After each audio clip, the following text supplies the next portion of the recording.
घाव पर औषधि लगा देती हूँ कुमार।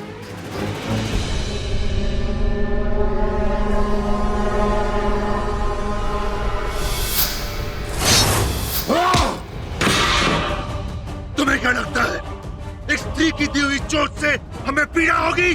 जाओ यहाँ से एकांत।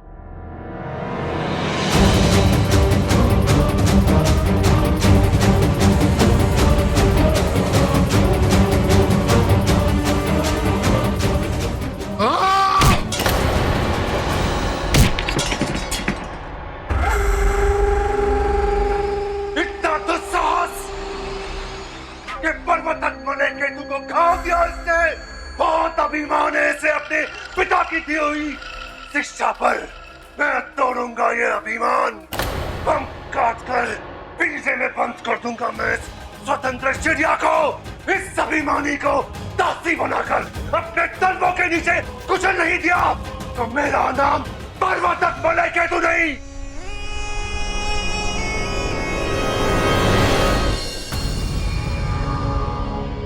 महापद्मानंद जी, हमारे कुल में स्त्रियां ना तो युद्ध करती हैं ना ही शास्त्रार्थ। हमें सूचना मिली है कि आप स्वयं अपनी पुत्री कुमारी नंदिनी को युद्ध की शिक्षा दे रहे हैं। सगाई के पहले हमारी शर्त है कि आपको कुमारी नंदिनी की ये शिक्षा रोकनी होगी।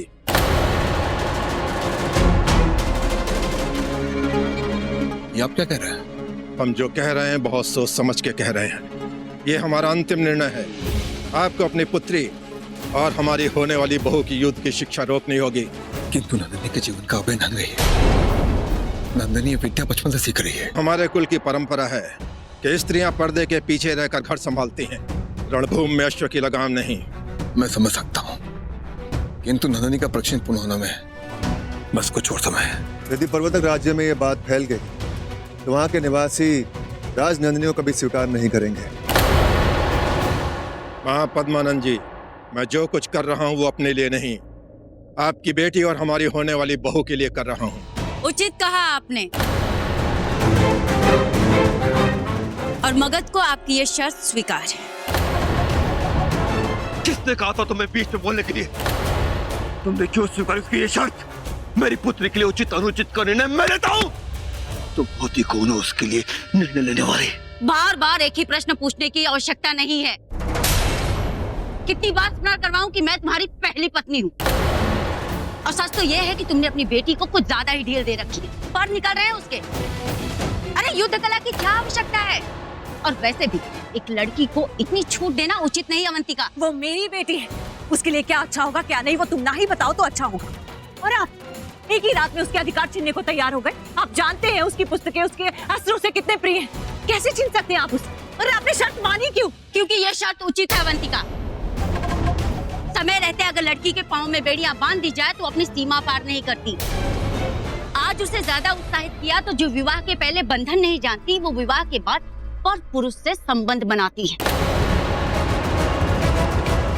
एक को तो तुम भी जानती हो अच्छे से, है ना? तुम मेरा पति अपने साथ लेकर चली गई क्योंकि तुम्हारे पति को तुम्हें संभालना नहीं आया, क्योंकि उसने तुम्हें स्वतंत्रता दी। आज अगर वही स्वतंत्रता तुम्हारी बेटी को दी जाएगी, उसके पर अगर नहीं काटे जाएंगे तो कल को वो भी तुम्हारी भांति उड़ेगी।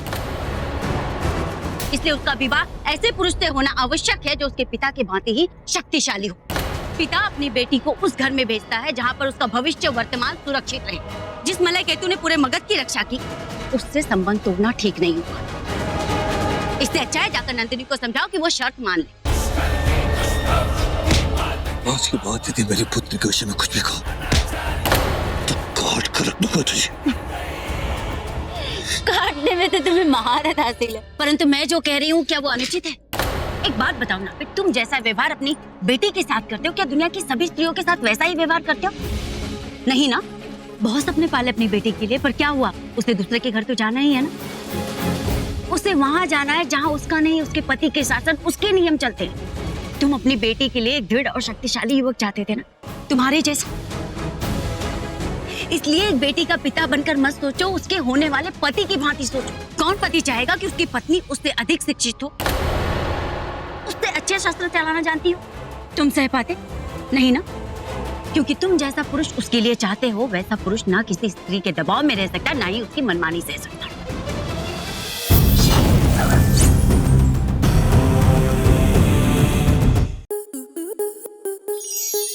स्टार प्लस के ऐसे ही और बेहतरीन लम्हे देखने के लिए सब्सक्राइब करें हमारे YouTube चैनल को।